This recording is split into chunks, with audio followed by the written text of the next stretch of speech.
आज 27 जून और भारत में मॉनसून 42% पीछे। सामान्य से 42% कम वर्षा पैन इंडिया में रिकॉर्ड की गई है। 21 जून से पश्चिमी सिरा आगे बढ़ना शुरू हुआ था और मुंबई को कवर करते हुए तमाम जगहों पर आगे पहुंचा और इसने जो उत्तरी क्षेत्र है महाराष्ट्र को उनको पार करते हुए गुजरात और मध्य प्रदेश में प्रवेश किया। और 21 के बाद 22, 23 और 24 को भी प्रगति हुई, लेकिन उसके बाद से 25 जून से 25, 26 और 27 आज तीसरा दिन है जब ना तो पश्चिम में बढ़ा है, ना मध्य में और ना ही पूरब में। पूरब में 12 जून के बाद से प्रगति नहीं हुई है और यहाँ पर जो पश्चिमी चंपारण और मोतिहारी का क्षेत्र है उस पर लाइन बनी हुई है। बिहार में झारखंड का कुछ हिस्सा और छत्तीसगढ़ का कुछ हिस्सा बाकी है। बाकी मध्य प्रदेश का आधा हिस्सा, गुजरात में प्रवेश हुआ है बस, और राजस्थान, उत्तर प्रदेश, हरियाणा, पंजाब, दिल्ली, चंडीगढ़, उत्तराखंड, हिमाचल, जम्मू कश्मीर और गिलगित बाल्तिस्तान, मुजफ्फराबाद, लद्दाख, इन सभी भागों में आगमन बाकी है, प्रवेश भी नहीं हुआ है। आने वाले दिनों में संभावनाएं तो हैं। पिछले 3 दिनों से यही अनुमान लग रहा है कि आगे बढ़ जाएगा। यहाँ पर अहमदाबाद और इधर इंदौर के ऊपर नीमच, रतलाम, धार, मंदसौर तक पहुँच जाएगा, भोपाल को भी कवर कर लेगा। कुछ परिस्थितियां भी बन रही हैं, बादल भी हैं, बारिश भी हो रही है, लेकिन अभी संभवतः मौसम विभाग को ऐसा नहीं लग रहा है कि इस तरह की अनुकूल स्थिति बनी है कि मानसून का यहाँ तक अराइवल का डिक्लेरेशन हो, लेकिन चांसेस मुझे लग रहे थे कि यहाँ तक पहुँच जाएगा। आने वाले दिनों में अगर हम मानसून की संभावनाओं की बात करें तो जुलाई के जो 3 दिन बाकी हैं, 28, 29 और 30, इन दिनों के दौरान, और साथ में जून के जो 3 दिन बाकी हैं और उसके बाद जून के जो शुरुआती समय होंगे, उस दौरान भारत में दोनों तरफ से मानसून की प्रगति करने की संभावना है। ये बात सही है कि पिछले कई दिनों से हर दिन मैं सिर्फ और सिर्फ आशा की बात कर रहा हूँ। कई लोग बहुत निराश हो रहे हैं इस बात से कि आप लगातार हर दिन ये बात करें कि यहाँ बारिश होगी, यहाँ मानसून बढ़ेगा, लेकिन होता सभी जगहों पर नहीं है। लेकिन एक बात ज़रूर है कि 20 जून के बाद से जिस तरह की हवा भारत के ऊपर चल रही है वो 20 जून के पहले वाले दृश्य से बिल्कुल विपरीत है। तो परिदृश्य ऐसा बना है जो सकारात्मकता का या पॉजिटिविटी का एहसास कराता है, जो इससे उम्मीद पैदा होती है कि हम आगे बढ़ सकते हैं, हम उम्मीद कर सकते हैं कि मानसून भी आगे बढ़ेगा और बारिश भी ठीक ठाक होगी। बीते 24 घंटों में 20 रेनियस प्लेसेस यानी 20 सबसे अधिक वर्षा वाले स्थानों की सूची में कोलकाता का अलीपुर सबसे ऊपर रहा, 89.2 मिलीमीटर। 76 रहा मछलीपट्टनम में, पासीघाट अरुणाचल 73, होनावर में 71 और रत्नागिरी में 65। ये आज शाम 5:30 से पीछे के 24 घंटों का डेटा है, यानी 26 जून की शाम 5:30 से 27 जून की शाम 5:30 बजे के बीच का डेटा है।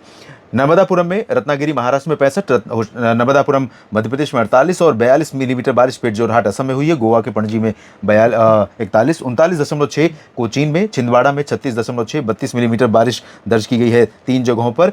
डायमंड हार्बर, बेंगलुरु और पोर्ट ब्लेयर पर। जलपाईगुड़ी में 30 मिलीमीटर, 29 मिलीमीटर हुई है सागर में, पाक्योंग में 28, 26 मिलीमीटर हुई है गुना और कन्नूर में 25 तथा सिलचर में भी 25 और क्योंझारगढ़ में 20 मिलीमीटर बारिश दर्ज की गई है। और दोस्तों, पूरे भारत में 42% की डेफिशिएंसी है। भारत के मानसून में 1 जून से लेकर 27 जून तक का जो डेटा अवेलेबल है उसके अनुसार राजस्थान उन राज्यों में से एक है जहां पर बारिश सामान्य से ज़्यादा हुई है। लद्दाख में सामान्य से ज़्यादा हुई है, जहां पर बारिश बहुत कम होती है। यहाँ 2.5 की जगह पर 8.2 मिलीमीटर वर्षा दर्ज की गई, जो 211 मिलीमीटर है, 11% अधिक है, 211%। और यहाँ पर अभी मानसून भी नहीं पहुँचा है। उत्तराखंड में मानसून की बारिश का इंतज़ार हो रहा है। यहाँ पर हर ज़िले पर बारिश में कमी है, कुछ एक जगहों को छोड़कर सिर्फ बागेश्वर है जहाँ पर बारिश में कमी नहीं है, बाकी सभी जगहों पर बारिश में कमी दिखाई पड़ रही है। ये कहाँ भाग गया मैप, एक बार देखते हैं। देखिए, इधर कुछ ज़्यादा ही जूम हो गया मुझे लगता है। तो बागेश्वर उत्तराखंड में, और इसके अलावा हिमाचल प्रदेश में किन्नौर में 6% की कमी है लेकिन सामान्य है, और शिमला में भी 14% सरप्लस है जो सामान्य है। इसके साथ सोलन में 8% सरप्लस बारिश हुई है। बाकी जगहों पर आप देखें तो उत्तर भारत के पहाड़ हों या मैदानी क्षेत्र, उत्तर प्रदेश समेत राजस्थान के दक्षिणी भाग, गुजरात और साथ में नीचे की तरफ आप देखें तो इन सभी जगहों पर, उत्तर प्रदेश के साथ साथ बिहार, झारखंड, पश्चिम बंगाल, उड़ीसा, छत्तीसगढ़, इन सभी भागों में, और मध्य प्रदेश, महाराष्ट्र, गुजरात, इन सभी क्षेत्रों में बारिश में सामान्य से मतलब बारिश में कमी रही है और सामान्य से नीचे रहा है बारिश का आंकड़ा। और अगर जिस पॉजिटिविटी की बात मैं कर रहा था उसको आप समझिए, यहाँ पर आप देखें मध्य भारत का क्षेत्र, लेकिन सिर्फ मध्य भारत में कुछ जगहों पर बादलों के पहुंच जाने और कुछ जगहों पर बरसात के हो जाने से देश का हर राज्य संतुष्ट नहीं होने वाला है। ये बात बिल्कुल सही है, लेकिन आप ये देख सकते हैं पश्चिमी घाट पर ऑफशोर ट्रफ एक्टिव हो रही है। मानसून जब आगे बढ़ेगा तो सीजनल ट्रफ यहाँ पर एक्टिव होगी, और 2-3 दिनों के भीतर ही आप देखेंगे कि इंडो गैंगेटिक प्लेन्स में बिहार से लेकर पंजाब तक कई जगहों पर अरब सागर से और इधर बंगाल की खाड़ी से हवाएं जाने लगेंगी।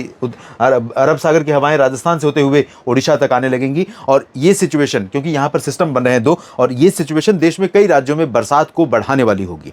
तो उम्मीद अच्छी बारिश की ही है। आप भले ही मेरी कितनी आलोचना करें, बहुत सारे लोग निराश हैं। जाहिर सी बात है, जो गर्मी, जो उमस और जो सूखा मौसम आप देख रहे हैं, उसमें हताशा आपकी मैं समझ सकता हूं। तो आपकी नाराज़गी बहुत स्वाभाविक है, लेकिन मेरा उसमें कोई हाथ नहीं है कि मैं बारिश करवा दूं या नहीं करवा दूं। मेरा प्रयास है कि जो चीज़ें दिख रही हैं उनको आपके समझने योग्य भाषा में आपको बता पाऊँ, समझकर और उसका विश्लेषण करके। तो मेरा प्रयास, मैं चाहता हूँ कि सफल हो, और आप उम्मीद करिए कि मानसून जून के बाकी 3 दिनों में और जुलाई के शुरुआती समय में सक्रिय होगा। नमस्कार।